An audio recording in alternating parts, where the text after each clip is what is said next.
Kusangana zvekare kwataita paKulian TV channel yenyu muri yeZimbabwe. Kana uchingasvika pana first time yako munoziva inini handina time yekutambisa. So kana uchiziva kuti unodedzera kuti pasi neZANU-PF, tanga nekulike this video right now kuitira kuti vaboikane. Nhasi ndauya nenyaya munoziva kuti inini kana ndakuya nenyaya ndisi munhu ndinoseka seka. Inyaya yeZANU-PF iri kupindura kuna nyoka yemabhunu. That guy anonzi comrade nyoka yemabhunu ari kungonetsa mazuva ano, ari kungotaurwa nezvake. So nyaya iripo inga iri nyaya yekuti nyoka yemabhunu ari kutaura nyaya yedemonstration. Tichazoita demonstration. So nyaya yapo panapa, ZANU-PF Director of Information Farai Marapira says the ruling party is vigilant amid calls by some groups mobilizing for mass protests at the end of this month. At the center of the push is Jeremiah Masawi, uyo ndiye ari kunzi comrade nyoka yemabhunu, ndiye ari kunyanya kutaurwa nezvake. Ari kunzoni anzi aiwa vanhu vakaita seivavo mafunny characters kana vachida kuti zvinhu zvavo zvienderere mberi ngavauye valide vari pafront, because vanhu vemuZimbabwe havachadi kungoitwa zvinhu, kungotumwa zvinhu nemunhu wekuti anenge asipo pafront, asina kulida ari pafront. Ndo the current situation iri kunetsa iko zvinezvi. Vanhu vakawanda vaiti ZANU-PF haipindure, ende chasara this time around chandakaona tanongosara nekaZANU-PF kechinherera. So ZANU-PF kenzara kuti vanhu veZANU-PF twenzara. So ndotongosara uyaita demonstration yacho is like in the constitution zvirimo, it is enshrined in our constitution kuti ma demonstration anobvumidzwa, it's part of ma human rights evanhu handiti emuZimbabwe. But these guys vakutoshandisa that as a weapon ekutishandisa kana mapurisa kuti uyai muite demonstration yacho, police bans endai munobata vanhu kurove. And even tikatarisa ma meetings tumusangano tumarally chaito vanhu veZANU-PF vanomaita at any given time pasina kana ari kuvabvunza. Endai munotarisa kwavanoti kumasero kumajinji kwacho vanenge vachingoita nguva dzese, but vanhu opposition kungoonekwa vachinzi vauda kungoita kamusangano kana kai vanobva vabatwa, vamwe vacho vanobva vatosungwa. Ndo zvinhu zvinenge zvichiitika muZimbabwe. But this time regedzai tione kuti nyaya yacho inoperera kupi, timboonawo kuti vakomana vacho vari kutaura zvedemonstration vari serious here, ende kana vari serious yakwacho vari serious kusvika papi, because ava kutaura kuti aiwa tatogadzirira. Kana vatotaura kuti vakuda kuita demonstration tagadzirira, ivo vacho vatotaura kuti isusu hatitomboteerere kana kuti tiri kutouya ende demonstration iri kuitwa. I understand kuti vanhu vacho vanenge vachitaura zvekuda kuita mademonstrations vakawanda, zvekuti vamwe vanopedzera vakutukana vakushaudhana, unongoziva zvinhu zvinotaurwa zvipere. But isusu all we want is a better Zimbabwe, a good Zimbabwe. Ngazviende titomboona kuti zvinhu zvacho zvinonogumira papi. And a lot of people were asking me saka demonstration yacho nezoti kwarini, and I was like guys, ini handisiri kutaura zvedemonstration, ndana nyoka yemabhunu ndo vari kutaura zvedemonstration, and ndo vanhu vari kuleader vari pafront vari kutaura kuti zvoni tikuita zvedemonstration. So let's watch this space tione kuti demonstration iyi ichafamba sei, because zvinhu zvazvo zvekutanga zvichiitika kwakune vamwe vaimbonzana Judha vaimbobuda gore rapera achiti takutonoenda December titoenda ipapo tosvika totonodidididi, but zvakazongoperera mukutaura. So it seems like izvezvi tanoitawo futi nevanhu vanongoperera mukutaura, toda vanhu vanoitawo zvinhu nechi neaction. And pari panyaya iyoyo I don't know, ndakunzwa mazuva ano zvakuita zvichibatanidzirwa manje kuti nyaya yacho itanga yakutanga ndo ye31 ningirikini ndo signal yageza zviri kuti ndovhiringidza. Andiziva hangu kuti zvinozosangana papi, because Geza angotaura zvakataura akati signal ndichani chita sei ndichikupai, and Geza haana kusiya spokesperson. And a lot of people were like oh Geza this Geza that, but it's a topic for another day. Otherwise mungazondivengera kukuudza ichokwadi, but ndinge ndatotaura ndapfura nepo. So muri yeZimbabwe ndakutosiya pane vanhu vari kudakawanda vane zvavari kutaura, nhamba dziri kupa screen kana uchida kutaura maaudios or anything chouri kuona chiri kuitika. Nhamba idzodzo ndo basa radzo, gara wangosenda wangotaura straight to the point pasina kumboswera uchitenderera.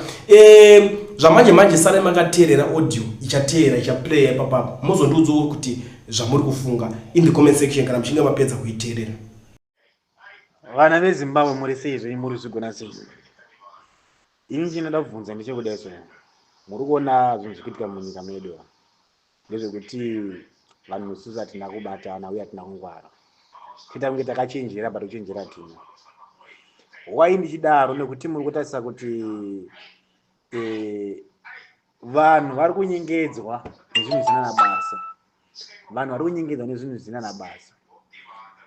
Deremoni ndarageza vakatanga nyaya dzavakatanga, vatanga nyaya dzavakatanga vakabribiwa vakasabvuma, but vamwe vachina vari mumashure mavo vachina vacho vamwe vageza vachina vakubribiwa futi zvakare, varipo mabhasikoro vamwe varipowa mari handimona.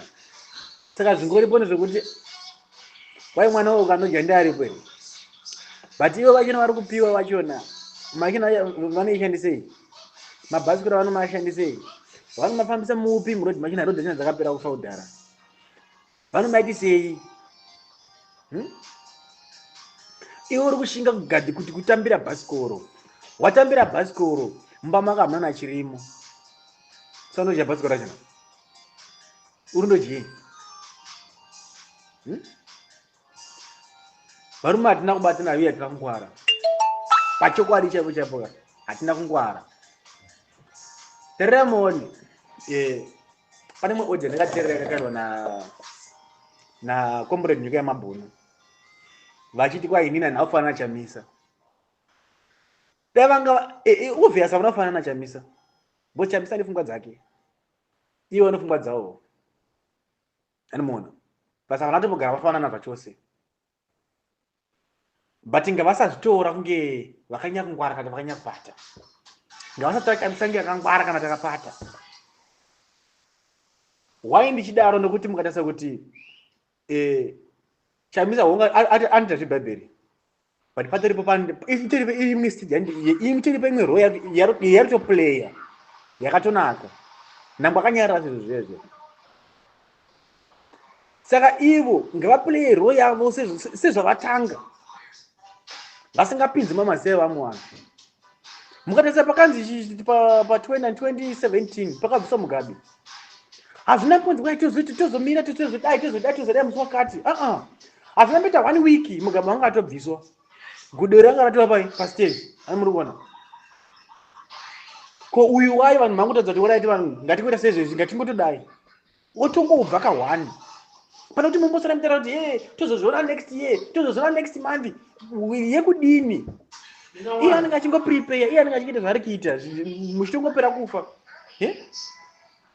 imi vanhu tisi tiri ngofa iye asi kana mambofa makambona imbwa inoruma rumeka imbwa inoruma chacheka hai uyu haimboukuri imbwa inoruma inongonanga straight yakanyarara unozongohwa kuti inozoukura kana mbwa yadi yapedza kukuruma saka murungopaumba chii chiri kufamba hapana na chiri kufamba vanhu vari kungourayiwa vanhu vari kungofa imi muchingopaumba vamwe vachingobvisirwa mari pasina na chinombofamba saka motiriki ndepi zvanesa vamwe muchingokana zvimaaudio zvinona nemusoro muchingotipa zvinhu zvimwe chete zvamunenge mangogara matitaura izvozvo kubva muso gora china chitanga pazvakaitika muri kungokana zvinhu zvimwe chete saka muri kuitei chii chatiri kuita pava muri kugadzira chiwenga pachigaro iye chiwenga china asingagoni kana kutingamira nyika chona ziona zvipatara hazvinona kana chirimo hamuna na mapiritsi hamuna na chii even chino makondomu chacho chavo mawani muchipatara saka muri muda kugadzika chiwenga pakudini anogara pachigaro chani achiti ndiani chiwenga nauyu vakangofanana vese vanoenda chikoro masaga ose akaora kudhara saka muri umaindisa epi muda umaindisa kuti adini varimwe zvimwe zvinhu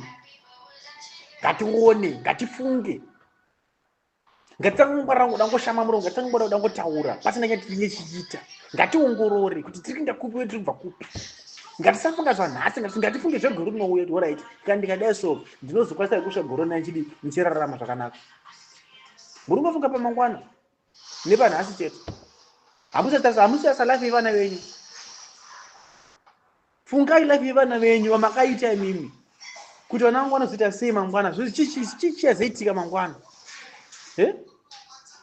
vese muchona varungu achibudirira murungu anaprepare zvinhu zvegoro rinouya zva2030 murungu anenge achiprepare hazvine chanofara kati haafi but anenge atogadzirira life yake life yevana vake akadzara nhasi mabhanana akukuri uyu nemwedzi ne1 week anokura aita bhichana achinda then paachazi mabhanana abereka nguva inenge yatoreba anenge asipinda mari yakawandisa but mari yake inozodzoka nemurungu paumba muchingotara zvina nemusoro varume ngatione manini ngatione kuti tiita sei ivo ngatasati vazhinji vanongopaumba vanenge vangari musouth africa vamwe vari kumozambique vamwe vari kubotswana vanenge achingopaumba ari pagiraundi muzimbabwe chaimuka haatauri anenge akanyarara sachiyamburikire chichatirikiti